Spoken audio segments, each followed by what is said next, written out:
माणसाला स्वप्नामध्ये सुद्धा दुःखच भोगावं लागतं, स्वप्नामध्ये सुद्धा दुःख भोगावं लागते. मला तर वाटतं काही लोक स्वप्न पडले ना, स्वप्न सुद्धा चांगले पडत नाही, स्वप्न सुद्धा चांगले पडत नाही. कोणाच्या स्वप्नात सापच येते, कोणाच्या स्वप्नात भूतच येते, कोणाच्या स्वप्नात ऍक्सिडेंट येईल, कोणाच्या स्वप्नात पाणीची येईल.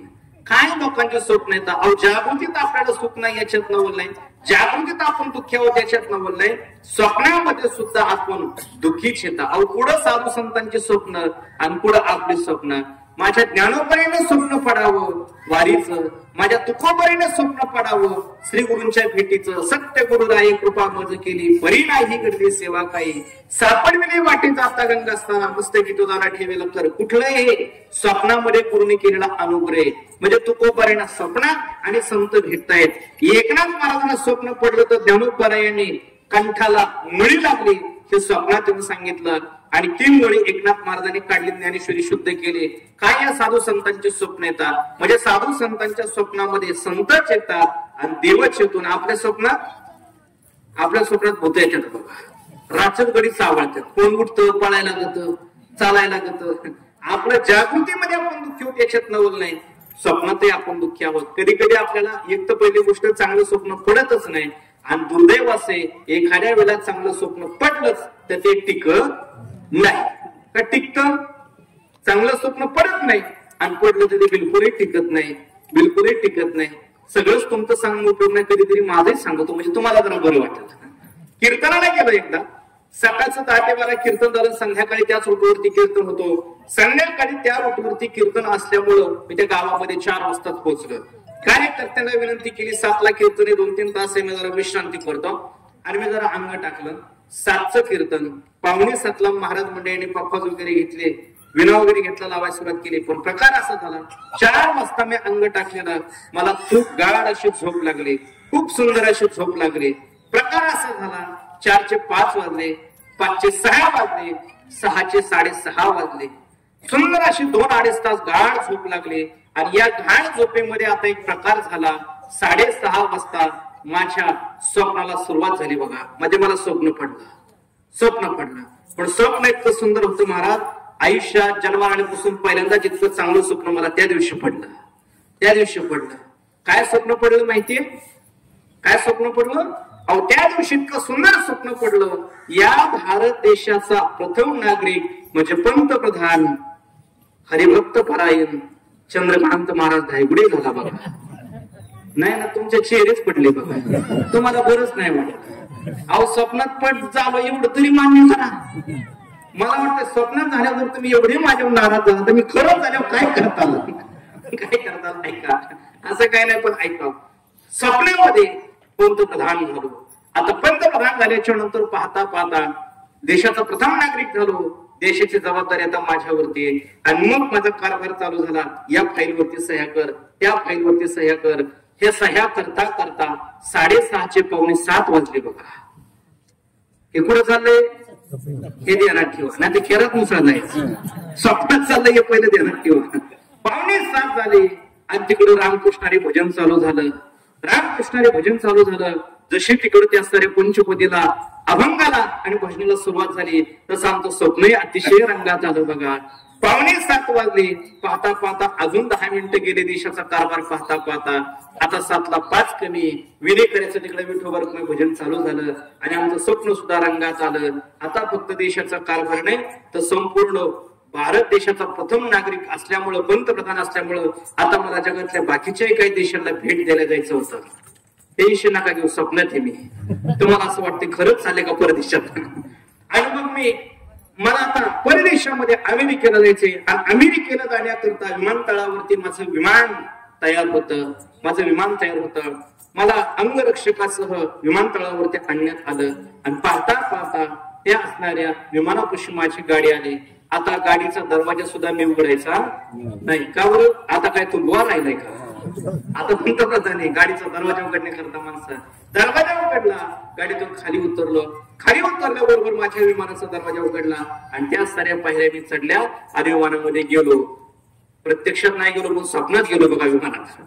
विमानामध्ये गेलो सीट वरती बसलो, त्या असणाऱ्या सेवकांनी त्या असणाऱ्या कर्मचाऱ्यांनी माझा बेल्ट लावला आणि बेल्ट लावल्याबरोबर पाहता पाहता विमानाच्या असणाऱ्या काही सूचना वगैरे संपल्या आणि सूचना संपल्याच्या नंतर ते विमान आता पायलट बसला, हा विमान स्टार्ट झालं आणि पुढे गेलो. हा माझा वाद म्हटलं नव्हतं बरं का, ते माझा शेवट विमान होत. ते विमान आता उड्डाण करू लागलं. ऐका आता, इकडं मात्र 7चे 7:10 आले आणि विनेकरी विठोबा रुक्माई म्हणून कटाळला आणि मग चोपदार पळत पळत आला. अजून महाराज काय येणार, अजून महाराज काय येणार. त्याने कसा बसा दरवाजा उघडला आणि माझ्यापाशी आला. तोपर्यंत माझं विमान आता हवेत उड्डाण घेतलेलं होतं. आता विमान माझं हवेमध्ये उडणार, हवेमध्ये भ्रमण करणार. एवढ्यामध्ये चोपदाराने मला धरलं, गदा गदा गदा गदा हलवलं. महाराज उठा लवकर, उठा लवकर. मला सांगा किती राग आला असेल, मला किती राग आला असेल. आयुष्यात पहिल्यांदा विमानात बसलो, ते पंतप्रधान होऊन बसलो. मी त्या चोपदाराला इतकं रागवून इतकं खवळलो, म्हटलं मूर्खा, कमीत कमी विमानाची एक चक्कर तरी मला मारून द्यायची ना, मला एकदा तरी अमेरिकेला जाऊन यायचं आणि जाऊन देऊन यायचं ना. आणि तुला लेच वाटत होतं असं पाकिट तुला दिलं असतं ना, पण तुला 10 मिनिटं तुला काय म्हणलं नाही. आता ऐका, आपल्याला एक तर स्वप्न चांगले पडत नाही आणि पडले तर ते जास्त वेळ टिकत नाही. क्षणिक स्वप्नामध्ये काही लोकांना सुख मिळतात, काही ना जागृतीमध्ये मिळालं तर सुख किती आहे, क्षणभर सुख आहे, जास्त वेळ ते सुख टिकू शकत नाही. ऐका, म्हणून जगाच्या पाठीवर प्रत्येकाची दुसरी अपेक्षा आहे. कोणती? मी सर्व सुखी असावं, पण सर्व सुखी आपण नाहीत. ऐका, जे अपेक्षा आहे त्या अपेक्षा आपल्या कधी पूर्ण होत नाही, याच्याकरता मी बोलतोय. पहिली अपेक्षा आहे सर्वज्ञ असावं, सर्वज्ञ कोणीच नाही. दुसरी अपेक्षा आहे मी सर्व सुखी असावं, जगात सर्व सुखी कोणी नाही. आणि जगातली तिसरी असणारी अपेक्षा आहे की मी अमर असावं, मला मरण नसावं. हे प्रत्येकाची अपेक्षा आहे. पण मला असं वाटतं ही सुद्धा आपली अपेक्षा पूर्ण होत नाही, ही सुद्धा आपली अपेक्षा पूर्ण होत नाही. बऱ्याच वेळेला असं असतं, माणसाला असं वाटतं की मला मरण नसावं, मला मरणच येऊ नये, मी अमर असं वाटतं का नाही? हा प्रत्येकाला हेच वाटतं, प्रत्येकाला हेच वाटतं. पिंपळगाव मधल्या किती लोकांना असं वाटतं की मी लगेच मारावं. पिंपळगाव सोडा, प्रवचना करता बसलेल्या किती लोकांना असं वाटतं की मला लगेच मरण यावं. वाटतं कोणाला? माझ्या ज्ञानोबऱ्यांची भाषा ऐका, न मरणे निर्विवाद जगापुढे. जगातल्या कुठल्याच माणसाला मी मारावं असं वाटत नाही, मी मारावं असं कोणालाही वाटत नाही. प्रत्येकाला असं वाटतं की मी अमर असावं, मी जगावं, मी खूप जगावं, खूप जगावं, मला मरणच येऊ नये असं प्रत्येकाला वाटतं. पण ऐका, ज्ञानोबऱ्या सांगतात की मरण आवडत नाही याच्यात नवल नाही, माणसाला मरण आवडत नाही याच्यात नवल नाही, माणसाला मर म्हटलेलं सुद्धा आवडत नाही. ज्ञानोबऱ्या सांगतात आगा मर हा बोलून सहाते. अरे या मृत्यू लोकांमध्ये मर म्हटलेलं सुद्धा माणसाला आवडत नाही. एखाद्याला आपण जर म्हटलं ना मर, तर तो आपल्याला सांगतो तूच मर, तूच मर असं तो आपल्याला म्हणतो. मर हा शब्द सुद्धा आवडत नाही, तर मरण कधी आवडणार आहे? म्हणून ऐका, मरण कोणालाही आवडत नाही, ही तिसऱ्या अपेक्षा आहे. पण मी सुरुवातीला वाक्य बोललो की आपल्याला जशी इच्छा असेल तसे घडलंच असं नाही. म्हणून ऐका, आपल्याला जरी मरण आवडत नसलं तरी मरण चुकत नाही. बघा, मरण हे स्वीकारावं लागतं. काय माहितीये का, भगवंताने बाकीच्या साऱ्या प्राण्यांच्या पेक्षा माणसाकडे एक बुद्धी नावाची गोष्ट जास्त दिलेली आहे. बघा, ज्ञान नावाची गोष्ट जास्त दिलेली आहे. माणसाकडे ज्ञान आहे, माणसाकडे ज्ञान आहे, बुद्धी आहे. या बुद्धीच्या बळावरती, या ज्ञानाच्या बळावरती मनुष्य काहीही करायला तयार आहे, काहीही करायला. आणि माणसाने केली बरं का, क्रांती केली. माणसाने कशी क्रांती केली? बुद्धीच्या बळावर, बुद्धीच्या बळावरती, ज्ञानाच्या बळावरती मनुष्य खूप पुढे गेलेला आहे, खूप पुढे गेलेला आहे. जगावरती राज्य करू लागला. जगावरती नाही तर चंद्रावरती सुद्धा असताना हा मनुष्य पोचलेला आहे. कशाचा परिणाम? बुद्धीचा परिणाम आहे. बुद्धी असले की लोक काही करतात. ऐका, कधी कधी या साऱ्या बुद्धीचा वापर करून लोक मरण सुद्धा टाळण्याचा प्रयत्न करतात. या बुद्धीच्या बळावरती माणसं खूप पुढे गेलेले आहेत. तसं पाहिलं तर माणसाकडे ताकद नाही, पण बुद्धी खूप आहे. ताकद आहे का माणसाकडे जास्त? ताकद जास्त नाही, पण बुद्धी चांगली आहे, बुद्धी खूप आहे. काय माहितीये का, जगातला सर्वात ताकदवान प्राणी कोण असेल तर तो आहे हत्ती. हत्ती. अहो, माणसाकडे काहीच ताकद नाही. या हत्तीचे सोंड, फक्त सोंड, ही सोंड जर काढली आणि माणसाकडे सांभाळायला दिली ना, तर मला वाटतं आपल्याला सोंड सुद्धा उचलणार नाही, एवढी हत्तीची सोंड जड आहे, एवढी वजनदार आहे. त्या हत्तीची फक्त आपल्याला सोंड झेपणार नाही, पण मनुष्य बुद्धीच्या बळावरती एवढ्या पुढे गेला की साधे एका गवताच्या काडीने त्या हत्तीला तो आकळतोय, हत्तीला बांधतोय. हे माणसाची बुद्धी असणारी ताकद आहे बघा, ज्ञानाची ताकद आहे. अरे हत्ती ताकदवादी, पण हत्तीला सुद्धा ज्ञानाच्या बळावरती माणसाने आकळलेला आहे. आपल्या ताब्यामध्ये, आपल्या सत्तेमध्ये ठेवलेलं आहे बघा. ऐका, या माणसाकडे बुद्धी आणि लोक बुद्धीचा वापर करतात बरं का. लोक बुद्धीचा वापर करतात आणि या बुद्धीचा वापर करून लोक कधी कधी अशक्य असणारी गोष्ट सुद्धा शक्य करतात, न घडणारी गोष्ट करून दाखवतात. कधी कधी बऱ्याच वेळेला असं होतं, लोक बुद्धीचा वापर करून कधी कधी ना न घडणाऱ्या गोष्टी पण घडवून दाखवतात. फक्त बुद्धी लागते, फक्त ज्ञान लागतं. काय झालं, मुंबई सारख्या शहरामध्ये एक भिकारी होता. भिकाऱ्याला इच्छा झाली. काय इच्छा झाली, आज 5 स्टार हॉटेलमध्ये जेवायचं. भिकाऱ्याला इच्छा झाली. आता भिकाऱ्याला इच्छा झाली, 15 वर्षापूर्वीची 20 वर्षापूर्वीची गोष्ट आहे. भिकाऱ्याला इच्छा झाली की 5 स्टार हॉटेलमध्ये जेवण करायचं. बोलू नका, आवाज येतोय. 5 स्टार हॉटेलमध्ये जेवण करायचं, पण भिकाऱ्याची अवस्था अशी खिशामध्ये पैसे नाहीत. कुठेतरी दिवसभर भीक मागितलं तर मग 5 रुपये 10 रुपये त्याला जमा होतात. मग भिकाऱ्याला 5 रुपये 10 रुपये जर बळत दिवसभरातले जमा होतात, तर मग 5 स्टार हॉटेलमध्ये कसं जेवण करणार? पण भिकाऱ्याकडे पैसा नव्हता, पण बुद्धी फार होते. त्याने काय केलं, निश्चय केला. कधी कधी असं असतं बरं का, आपल्या अपेक्षाच आपल्या दुःखाला कारणीभूत ठरते. आहे कोण? भिकारी. आणि अपेक्षा कशाची करतोय? 5 स्टार हॉटेलमध्ये जेवण करण्याची. याचा सरळ सरळ अर्थ आहे, माणसाने आपली लायकी ओळखली पाहिजे, माणसाने आपली पात्रता ओळखली पाहिजे, त्या पद्धतीने राहिलं पाहिजे. आपली पात्रता नसताना आपण काही गोष्टीच्या अपेक्षा करतो ना, ती अपेक्षाच आपल्या दुःखाला कारणीभूत ठरते बघा. आई भिकारी, पण तो अपेक्षा करतोय कशाची? 5 स्टार हॉटेलमध्ये जेवण करण्याची. की त्या 5 स्टार हॉटेलमध्ये चहा 500 रुपयाला, तिथं हा जेवायचा विचार करतोय. जेवणाचं बिल किती असेल? चहा 500 रुपयाला. म्हणजे हॉटेल ताज सारख्या हॉटेलमध्ये काय चहा 500 रुपयाला? म्हणजे अंदाजे सांगतोय मी, मला काही माहित नाही, मी कधी जाऊन पिलो नाही. आणि नाहीतरी मला वाटतं तिथं सोडून द्या. पिंपळगावच्या हॉटेलला चहा कितीला हे जरी विचारलं तरी आम्हाला सांगता येणार नाही. का बरं? आम्ही कधी काळी पिंपळगावात आलो, आपणच्या सारखे आमचे माणसं असे तर आम्हाला चहाचं बिलन करून देत नाही. कशाला आम्हाला किमती घालतात चहाच्या? नाही का, कुठल्याही गावात गेलं, कुठल्याही रोडला गेलं की माणसं आहेत बघा, नको नको म्हटलं तर ते आग्रह करू चहा पसतात.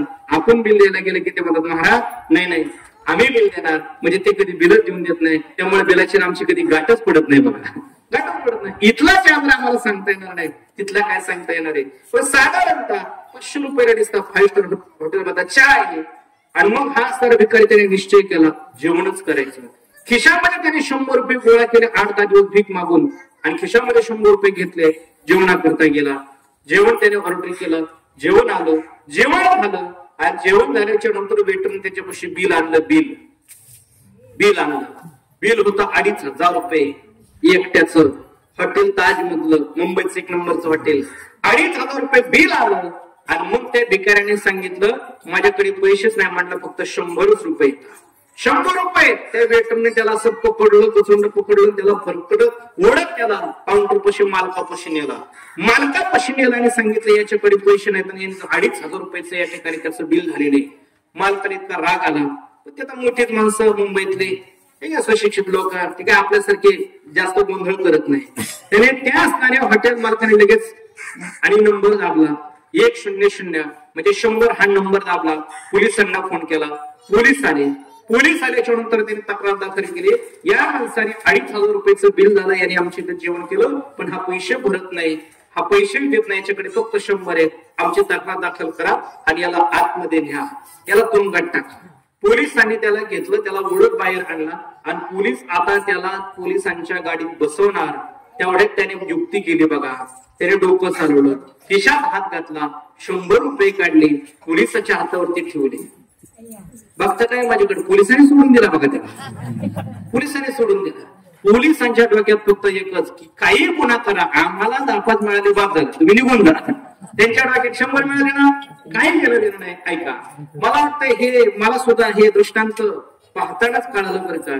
जसे 100 डायल केल्याच्या नंतर पोलिस येतात, तसं 100 दिवस जातात सुद्धा. हे मला आता कळलं, हे आता अलीकडच्या काळामध्ये कळालं. बाकी त्यांना काही घेणं देणं नाही. ऐक, आणि मग अशा पद्धतीने तो जेवण केला. फक्त 100 रुपये पोलिसांना दिले. मोकळा झाला. पुन्हा भीक मागायला तो रस्त्यावरती तयार. मला तुम्हाला सांगायचे, ₹2,500 बिल झालं, पैसे नव्हते, खिशात फक्त ₹100, तरी पण बुद्धीच्या बळावरती जेवण केलंच ना त्याने. अहो लोक बुद्धिमान येतात, कोण कुठं कशी बुद्धी चालवून सांगता येत नाही. आळंदीमध्ये आम्ही शिकत असताना आमच्या पाठाला एक मुलगा होता बघा, मुलगा होता दिसाड चुंबन करायचा. दिसाड म्हणजे 4 वर्ष संस्थेत शिकत असताना आम्हाला चुंबन करावं लागतं, पण आम्ही 2 महिन्यांनी 2.5 महिन्यांनी करायचो. पण तो दिसाड करायचा, दिवसाड करायचा. आज केला की लगेच परवा. आणि तो दिसाड करायचा. एक दिवस मला रागवला नाही. म्हटलं का रे, तो धर्मशाळेत तर काही चुंबन करत नाही, हाताने तर काही करत नाही, मग तो नाव्याकडे जातो का? तो म्हटला नाव्याकडे जातो. मग म्हटलं तुला परवडतं कसं? दिसाड ₹50 घालवायचं विद्यार्थी अवस्थेमध्ये करून ₹1 येणं नाही, तुला 1 पैसे येतात करून तू पैसे घालवतो कसं? तो म्हटला मी चुंबन करायला ₹1 सुद्धा घालवित नाही. मग म्हणलं तू नाव्याकडं जातो, डुकी तर करतो, चुंबन तर करतो, तू चुंबन करतो कसा? त्याने सांगितलं महाराज साधं सोपं आहे. इंद्रायणीच्या घाटावरती रोज सकाळी 7 वाजता बरेच धावे असतात. बरेच धावे असतात. काय नाही म्हणलं कुठल्याही धाव्यात घुसायचं. कोण बघत आहे म्हणलं कोणाच्या घरातले, काय नाही म्हणलं तिथं आपला हात मारून घ्यायचा. दिसाड डुकी करतो म्हणणारे अशी काय काय लोक बुद्धिमान येतात बघा. बुद्धीचा वापर करून काय प्राप्त करतील हे सांगता येत नाही का? जगाच्या पाठीवर बुद्धीच्या बळावरती माणसं काही प्राप्त करतील, पण जगाच्या पाठीवर तुमच्याकडे किती बुद्धी असली तरी पण तुम्हाला मरण मात्र टाळता येऊ शकत नाही. मरण चुकवते शिकत नाही. मरण हे प्रत्येकाच्या पाठीमागे आहे. ज्ञानोबा सांगतात की अपेक्षा आहे सर्वांची, कोणती? न पारणे निर्व्यवहार जगापुढे मला मरण नसावं ही अपेक्षा आहे, पण ती अपेक्षा तुमची कधीच पूर्ण नाही. प्रत्येकाला मारावंच लागतं, प्रत्येकाला हे जगत सोडावं लागतं. महाराज सांगतात की देह हे काळाचे, रण कुबेराचे, इथे मनुष्याचे काय आहे? प्रत्येकाला मरण हे आहे. ऐका आता मी तुमच्या पुढं या जगातल्या 3 अपेक्षा सांगितल्या. या 3 अपेक्षांमध्ये जगातल्या सर्व अपेक्षा आल्या. पहिली अपेक्षा आहे सर्वज्ञ असावं, दुसरी सर्व सुखी असावं, आणि तिसरी म्हणजे मी अमर असावं.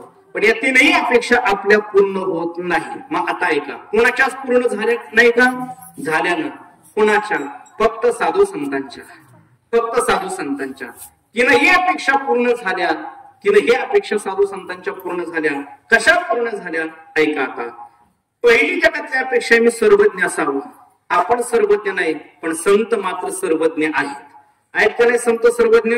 या संतांना जगातल्या प्रत्येक वस्तूचं सर्व काळामध्ये आणि सर्व अंगाने संतांना ज्ञान आहे. अरे लक्षात? म्हणजे प्रत्येक वस्तूचं प्रत्येक गोष्टीचं ज्ञान आहे. मला सांगा, ज्ञानोबाऱ्यांचा विचार करा. ज्ञानोबाऱ्यांना कशातलं ज्ञान नाही? ज्ञानोबाऱ्यांना कशातलं ज्ञान नाही? शेतीतलं ज्ञान नाही का? शेतीतलं ज्ञान नाही म्हणावं तर माझे ज्ञानोबाऱ्या सांगतात की भूमीचे मार्दव सांगे कुंभाची लवलव, म्हणजे ज्ञानोबाऱ्यांना शेतीचं ज्ञान आहे. अरे हे असणारी जमीन, हे शेत, ही माती कोणत्या योग्यतेची आहे, तिचा पोत काय आहे, तिची ताकद काय आहे, हे कसं ओळखलं जातं? कोंब निघाला जमिनीतून, कोंब धान्याचा किंवा बीजाचा कोंब निघाला, ते त्या कोंबावरून कळतं ही असणारी भूमी कोणत्या योग्यतेची आहे. अरे लक्षात? भूमीचे मार्दव सांगे कुंभाची लवलव, म्हणजे ज्ञानोबाऱ्यांना शेतीचं ज्ञान आहे. किती किती गोष्टी सांगाव्यात महाराज. ज्ञानोबाऱ्यांनी पेरणी कशी करावी हे आपल्याला सांगावं. ज्ञानोबाऱ्यांनी शेतामध्ये पिकं कशी आली पाहिजेत हे आपल्याला सांगावं.